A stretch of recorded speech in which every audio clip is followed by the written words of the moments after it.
రీతు వర్మ తెలుగు సినీ పరిశ్రమలో ఒక ప్రముఖ నటి. ఆమె మార్చి 1990న హైదరాబాద్లో జన్మించింది.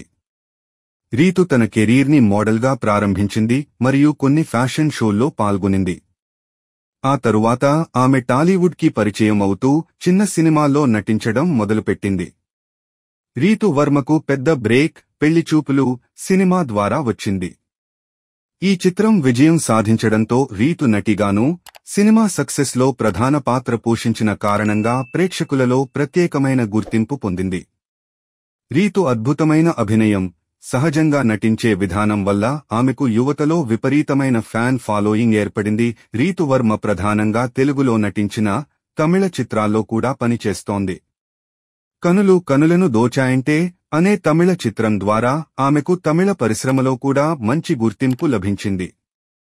ఆమె సుదీర్ఘమైన భవిష్యత్తును కలిగిన నటి అని పరిశ్రమలోని ప్రముఖులు అభిప్రాయపడుతున్నారు. రీతు తన పాత్రలను ఎంచుకోవడంలో చాలా జాగ్రత్తగా ఉంటోంది. కొత్త కథలు, వైవిధ్యమైన పాత్రలపై దృష్టి పెట్టడం ఆమె నటనలో ప్రత్యేకతను తీసుకొస్తోంది. ఆమె నటనలో ఉన్న ప్రాక్టికాలిటీ, సహజత్వం ప్రేక్షకులను ఆకట్టుకుంటుంది. రీతు విభిన్నమైన పాత్రల్లో నటించడానికి తాను సిద్ధంగా ఉందని చెబుతూ, కేవలం గ్లామర్ పాత్రలకే పరిమితం కాకుండా చలనచిత్ర పరిశ్రమలో తనకంటూ ప్రత్యేక స్థానం సంపాదించుకోవాలని లక్ష్యంగా పెట్టుకుంది.